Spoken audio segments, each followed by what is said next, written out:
I think the basics for academic success are cognitive ability and the ability to read and write and do mathematics well. And one of the things I think we're overlooking when we think about those basics are the socio-emotional components. So students need to have the ability to do well, but they also need to have the will to do well, the motivation and engagement in school. I was a member of a longitudinal project for 16 years, and we were looking at precursors to academic success related to language and literacy. One of the things we found after watching students, following them for 16 years, was that some of the smartest students failed. And that was really interesting to me. I wanted to know what was going on for those kids, because we visited them when they were 3 years old, 4 or 5, and we picked out the ones that we saw, the ones that really had capability to do well. We thought they would go on to college, but by the time they were in middle school, they were falling behind, failing, and they were having a lot of trouble in school around behavioral issues, around motivation. It just didn't line up with what we saw based on their cognitive scores. So we looked into what was going on with those kids and saw a lot of them had a history of early adversity. There were a number of different things going on in the home. It might have been domestic violence, it might have been community violence that they were exposed to, traumatic loss, those sorts of issues that I think were really getting in the way of their success in school. So that led to further exploration of these sorts of issues. What I really think about is disrupted learning and how learning is disrupted by early adversity or trauma and how that affects their academic outcomes. So a recent study that I completed was looking at dropout rates for young adults who may have been exposed to early adversity or trauma. What we found was that 16% of the sample reported that they had not finished high school.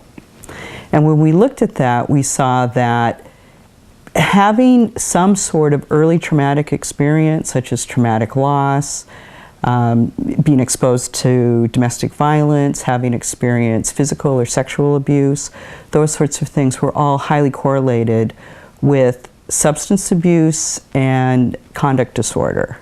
So what we found is that trauma, early trauma and adversity is related to school dropout as mediated by substance abuse and conduct disorder. And it also may be that early trauma and adversity affects school performance in general. Students may not do as well in school even if they don't drop out. Those are some further questions that we want to investigate. A pilot project that I did here at the centers was to interview teachers and guidance counselors and administrators at schools to find out how much they knew about mental health disorders and how those might affect students' academic achievement.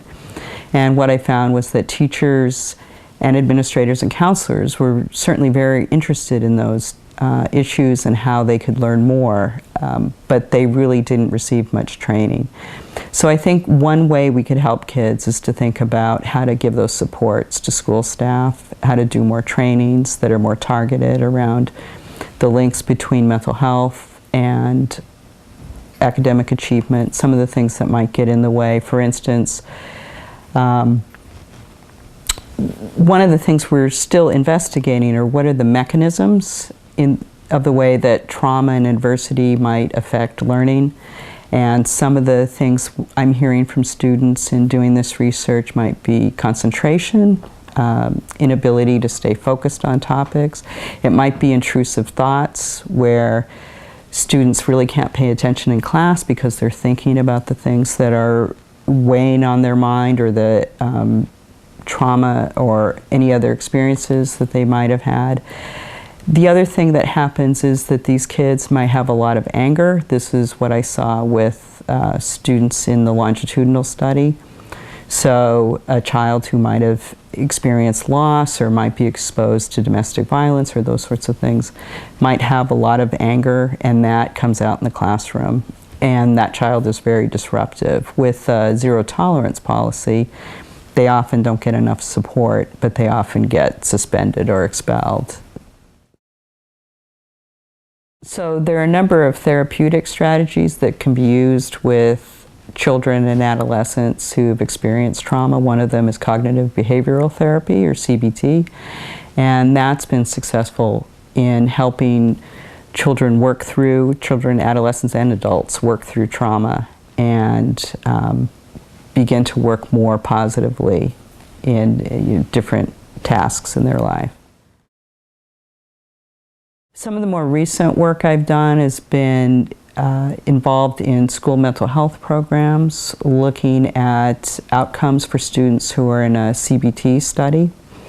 And we can see, being in the schools, that as much as the school staff is there and really wants to help, they're understaffed. They don't have enough support. Schools are underfunded. These are really challenging situations for school, and it's challenging for teachers to have to provide mental health supports as well as academic supports and really know the content area as well. So this is something that we need to think about more strategically in providing resources, training, and maybe expanding school mental health services.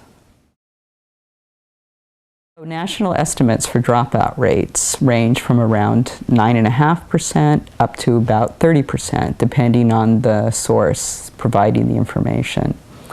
And it also varies depending on demographic group and type of community. So urban communities tend to have higher dropout rates than suburban communities. African American and Latinos are at highest risk for dropout, with rates as high as 50 to 75%. And this is a particular problem because it has long-term consequences for communities as a whole. These dropout rates are usually worse when you have schools that are under-resourced. There are many reasons for why students don't finish school, but one of the things I'm looking at is how socio and emotional issues may be a contributing factor beyond cognitive ability or academic ability. Where I want to take this, this is why it's important to, this is why I stress that mediating relationship between substance abuse and conduct disorder and dropout, and how substance abuse and conduct disorder are correlated with early trauma. I really want to look at what's going on in this middle part of the equation, what's happening around substance abuse, and how that affects kids' school trajectories, how they feel about school, what their motivation is, what's going on. And that's a lot of the work I'm doing right now in one-on-one interviews with students who are in residential treatment programs. I guess if I could make one point to advocate for the kids, I think a lot of the behaviors that on the surface look like bad behavior or conduct disorder or disruptive behavior in the classroom, I think there are a lot of kids who are in pain and are really suffering, and we're not doing a good enough job of providing services for those kids to think about the mental health issues or early experiences of adversity that might drive those behaviors. And if we could deal with that, I think we would help classroom behavior, classroom management, and their academic outcomes. And so it's really important that we begin to think about interventions that address those things.